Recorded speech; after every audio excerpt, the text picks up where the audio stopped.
आज की प्रस्तुति मेरा नाम शिव बहादुर यादव है। मैं महात्मा गांधी अंतर्राष्ट्रीय हिंदी विश्वविद्यालय वर्धा की शिक्षा विभाग में बीएड प्रथम वर्ष का छात्र हूँ। आज की प्रस्तुति का मेरा विषय है विद्यालय पाठचर्या में भाषा लक्ष्य। अगर हम विद्यालय पाठचर्या में भाषा लक्ष्य में देखें तो विद्यालय पाठचर्या और भाषा इन तीन शब्दों को हमें पहले समझना होगा। जैसे अगर हम कहें कि विद्यालय के बारे में अगर हम देखें तो विद्यालय समाज की एक व्यवस्थित इकाई है जो समाज में शिक्षा, संस्कार व संस्कृति के केंद्र के रूप में कार्य करते हुए बालकों व बालिकाओं के जीवन का निर्धारण करता है।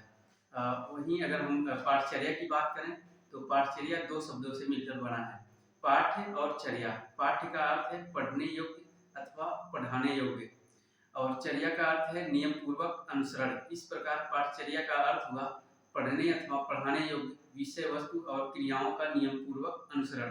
पाठचर्या की परिभाषा के संबंध में हम विभिन्न विद्वानों के मत भी देख सकते हैं। जैसे हेनरी के अनुसार पाठचर्या में वे सभी क्रियाएं आती हैं जो विद्यालय में विद्यार्थियों को दी जाती हैं।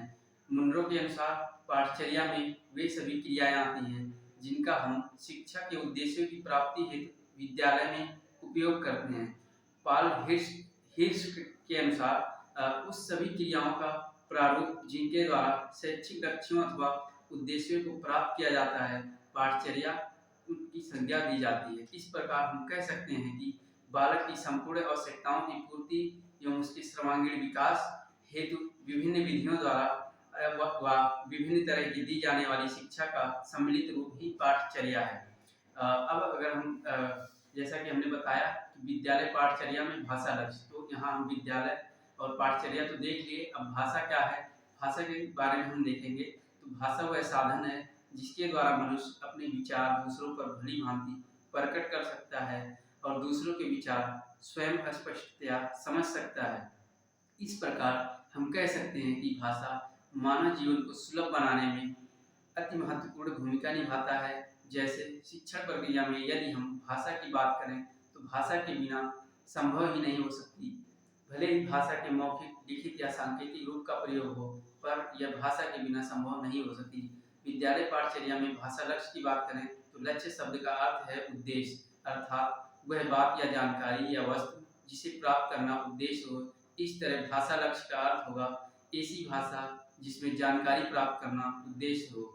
इस प्रकार विद्यालय पाठचर्या में भाषा लक्ष्य का आशय उन भाषाओं से है जिनके माध्यम से विद्यालय की पाठचर्या का अनुसरण कर विद्यालय के छात्रों का सर्वांगीण विकास, जैसे नैतिक, सामाजिक, राजनीतिक आदि किए जाने का लक्ष्य हो, वह भाषा उस पाठचर्या का लक्ष्य भाषा कहलाएगी। NCF 2005 यानी राष्ट्रीय पाठचर्या की रूपरेखा 2005 में लक्ष्य भाषा द्विभाषी बहुभाषी है। इसमें भाषा समस्या का निदान प्रस्तुत करने का प्रयास किया गया है। भारतीय समाज में विभिन्न प्रांतों में भाषा का स्वरूप अलग अलग पाया जाता है। इससे राष्ट्रीय पाठचर्या निर्माण में भाषा की समस्या शुरू हो रही है कि किस भाषा को राष्ट्रीय भाषा माना जाए। राष्ट्रीय पाठचर्या 2005 में विभिन्न भाषाओं एवं मातृभाषाओं को उचित स्थान प्रदान कर भाषाई समस्या का निदान किया गया है। जैसे अगर हम राष्ट्रीय पाठचर्या 2005 के लक्ष्यों की प्राप्ति में भाषा के अगर रूप देखें तो वो किस प्रकार दिखती है, उन्हें हम कई बिंदुओं में देख सकते हैं। जैसे भाषा शिक्षण बहुभाषिक होना चाहिए, केवल कई भाषाओं के शिक्षण के अर्थ में नहीं बल्कि रणनीति तैयार करने के लिहाज से भी, ताकि बहुभाषिक कक्षा को एक कक्षा में बहुभाषिक लोगों के होने से वे अपनी भाषा को दूसरे भाषी शिक्षार्थी के लिए संसाधन के रूप में कार्य करते हैं। अगला बिंदु है बच्चों की घरेलू भाषाएं स्कूल के शिक्षण का माध्यम होनी चाहिए, क्योंकि प्रारंभ में बच्चा जब स्कूल आता है तो उसमें अपनी मातृभाषा में संवाद करने की क्षमता पूरी तरह विकसित होती है। इसलिए प्रारंभिक स्तर पर बच्चों की भाषाओं को बिना सुधारे उसी रूप में स्वीकार करना चाहिए जिस रूप में वे होती हैं। कक्षा 4 के बाद अगर बच्चों में समृद्धि एवं रुचिकर मौके दिए जाएं तो वे स्वयं भी भाषा के मानक रूप को ग्रहण कर लेते हैं। लेकिन इस प्रक्रिया के दौरान बच्चे की घरेलू भाषा के प्रति उचित सम्मान का भाव बना रहना चाहिए। यदि स्कूल में उच्चतर स्तर पर बच्चों की घरेलू भाषाओं में शिक्षण की व्यवस्था ना हो तो प्राथमिक स्तर की स्कूली शिक्षा अवश्य ही घरेलू भाषाओं के माध्यम से दी जाए। साथ ही यह भी है कि हम बच्चों की घरेलू भाषाओं को सम्मान दें। हमारे संविधान की धारा 350 का के अनुसार प्रत्येक राज्य और राज्य के भीतर प्रत्येक स्थानीय प्राधिकारी भाषाई अल्पसंख्यक वर्गों के बालकों को शिक्षा के प्रारंभिक स्तर पर मातृभाषा में शिक्षा की पर्याप्त सुविधाओं की व्यवस्था करने का प्रयास करेगा। अब बच्चों को प्रारंभिक स्तर पर ही बहुभाषिक बनाने हेतु त्रिभाषा फार्मूले को उसके मूल भाव के साथ लागू किए जाने की जरूरत है, जिससे कि भारत जैसे बहुभाषी देश में बहुभाषी संवाद के माहौल को बढ़ावा मिले। गैर हिंदी भाषी राज्यों में बच्चे हिंदी सीखते हैं। हिंदी प्रदेश के मामले में बच्चे वह भाषा सीखें जो उस इलाके में नहीं बोली जाती है। इन भाषाओं के अलावा आधुनिक भारतीय भाषा के रूप में संस्कृत का अध्ययन भी किया जा सकता है। भारत के बहुभाषी समाज में अंग्रेजी एक वैश्विक भाषा है। यहाँ अंग्रेजी शिक्षण में विविधता की स्थिति दो कारणों से है। पहला कि शिक्षकों की अंग्रेजी में दक्षता, दूसरा विद्यार्थियों का स्कूल के से बाहर अंग्रेजी भाषा से सामना। अंग्रेजी आरंभ करने के स्तर का मुद्दा जनता की आकांक्षाओं का क्या साध्यता का मुद्दा है। अंग्रेजी को पाठचर्या में किस स्तर से पढ़ाया जाए, इस बारे में जनता की प्राथमिकताओं का आदर करना होगा। इस आश्वासन के साथ कि हम उस तंत्र को और अधिक नीचे न ले जाएं जो अपेक्षित परिणाम देने में असफल रहा है।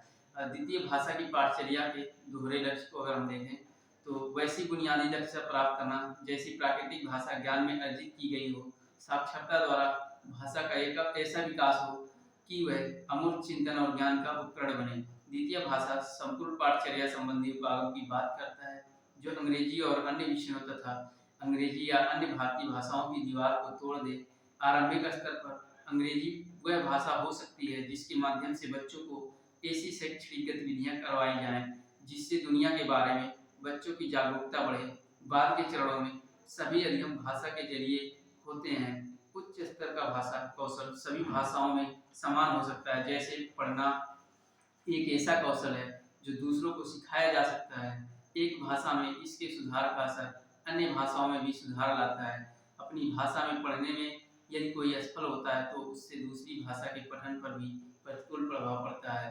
हम यह भी देखते हैं कि संविधान द्वारा हर बच्चे को 8 साल की शिक्षा की गारंटी दी गई है, जिसके अंतर्गत अंग्रेजी भाषा में दक्षता 4 वर्षों की अवधि में प्राप्त करना संभव होना चाहिए। निष्कर्ष में हम देखते हैं कि राष्ट्रीय पाठचर्या की रूपरेखा 2005 बहुभाषिकता को महत्व देती है। एनसीएफ 2005 के अनुसार बहुभाषिकता बच्चों की अस्मिता का निर्माण करती है, जो कि भारत की भाषा परिदृश्य यानी भाषाई विविधता का विशिष्ट लक्षण भी है। यहाँ बहुभाषिकता का प्रयोग केवल कई भाषाओं के शिक्षण के अर्थ में नहीं बल्कि रणनीति तैयार करने के लिहाज से भी है, जिससे बहुभाषिक कक्षा को एक संसाधन के तौर पर प्रयोग में लाया जा सकता है। धन्यवाद।